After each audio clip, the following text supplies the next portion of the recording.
ಈಗ ಸೂಕ್ಷ್ಮ ಅಂತ ಅನ್ನುವಂಥದ್ಕಿಂತ ರೆಗ್ಯುಲರ್ ಅಲ್ಲಿ ಎಲ್ಲ ಮೆರವಣಿಗೆನೂ ಹೋಗ್ತವೆ. ಮತ್ತು ಅಲ್ಲಿ ಆಲ್ರೆಡಿ ಅಲ್ಲಿ ಅವ್ರು ಸೇರಿದ್ದಾರೆ ಅಂತಂದರೆ ಡಿಪಾರ್ಟ್ಮೆಂಟು ಕೂಡ ಯೋಚನೆ ಮಾಡಬೇಕಾಗಿತ್ತು. ಇಮಿಡಿಯೇಟ್ ಅವ್ರನ್ನೆಲ್ಲ ಖಾಲಿ ಮಾಡಿ ಕಳಿಸ್ಬೇಕಾಗಿತ್ತು. ನಿಶ್ಚಿತವಾಗಿ ಅವ್ರು ಸೇರಿದ್ದಾರೆ ಇದರ ಅರ್ಥನೇ. ಮತ್ತು ನಮ್ಮ ಹಿಂದೂ ಕಾರ್ಯಕರ್ತರು ಕುಣಿತಾರೆ, ಹೌದು, ಹಾಡು ಗೀಡು ಹಾಕಿ ಕುಣಿತಾರೆ.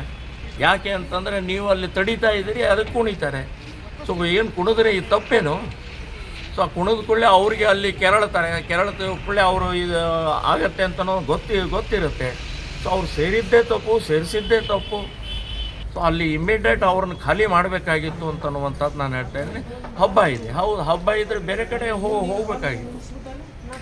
ಹಬ್ಬದ ಸಮಯದಲ್ಲಿ ಏನು ಹಬ್ಬದ ಅವ್ರದ್ದೇನು ಇರಲಿಲ್ಲ. ಅಲ್ಲಿ ರಾತ್ರಿ 10 ಗಂಟೆಗೆ ಏನಿದೆ ಅಲ್ಲಿ ನಮಾಜ್ ನಡೀತಾ ಇತ್ತು ಅಂತ ಹೇಳ್ತಾರೆ. ಇಲ್ಲ, ರಾತ್ರಿ 10 ಗಂಟೆಗೆ ಏನಿತ್ತು, ಆಯಿತು, ನಮಾಜ್ ಮಾಡೋದಿದ್ರೆ ಬೇರೆ ಕಡೆ ಇದಾವಲ್ಲ. ಅವರಿಗೆ ಮಸೀದಿನೇ ಬೇಕಂತ ಏನಿಲ್ಲ, ಎಲ್ಲಿ ಬೇಕಾದಲ್ಲಿ ನಮಾಜ್ ಮಾಡ್ತಾರೆ ಅವರು. ಬೇರೆ ಮಸೀದಿಗಳು ಇದಾವಲ್ಲ, ಬೇಕಾದಷ್ಟು ಮಾಡ್ಬೋದು. ನೋಡಿ, ಇದು ಕಾಂಗ್ರೆಸ್ಸಿನ ನೀತಿ.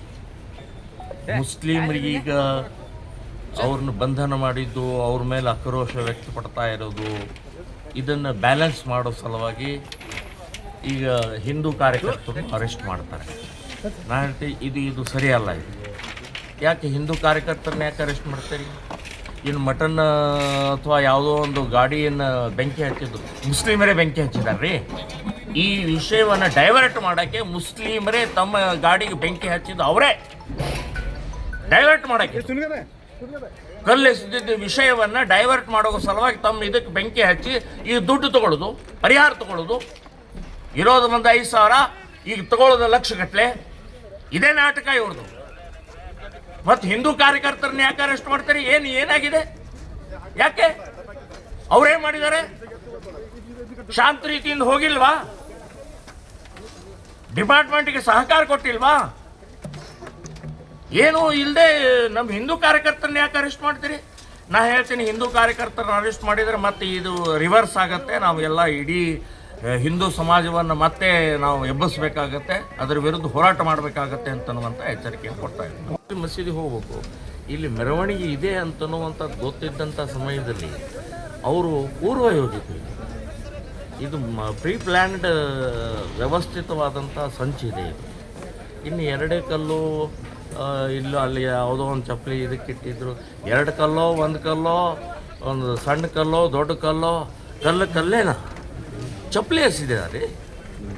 ಮತ್ತು ಅದು ಪೊಲೀಸ್ ಡಿಪಾರ್ಟ್ಮೆಂಟ್ಗೆ ಅಂದರೆ ರಕ್ಷಕರ ಮೇಲೆ ಇವತ್ತು ಕಲ್ಲು ಎಸೆದಿದೆ ಅಂದರೆ ಸಾಮಾನ್ಯ ಜನರ ಕಥೆ ಏನು? ಸೊ ಇಮಿಡಿಯೇಟ್ ಅವ್ರ ಮೇಲೆ ಆ್ಯಕ್ಷನ್ ತೊಗೊಳ್ಬೇಕಾಗಿತ್ತು ಅಂತನ್ನುವಂಥದ್ದು 100ಕ್ಕೆ 100 ಸತ್ಯ. ನಮ್ಮ ಹಿಂದೂ ಸಮಾಜ ಕೂಡ ಅಷ್ಟೇ. ಬರೀ ಪ್ರತಿಭಟನೆ ಮಾಡ್ತಾ ಕೂತ್ಕೊಂಡ್ರೆ ಆಗೋದಿಲ್ಲ. ಇನ್ಮೇಲೆ ನುಗ್ಗಬೇಕ್ರಿ. ಯಾರ ಮೇಲೆ ಕಲಿಸಿದ್ದಾರೆ? ಯಾಕೆ ಎಸೆದಿದ್ದಾರೆ? ಸೊಕ್ಕ ಈ ದೇಶದ ಅನ್ನ ತಿಂದು, ಈ ದೇಶದ ಮಹಾಪುರುಷರ ಮೇಲೆ, ಈ ದೇಶದ ದೇವತೆಗಳ ಮೇಲೆ ಕಲ್ಲಿಸಿದರೆ ಏನಾಗಿದೆ? ನಿಮಗೆ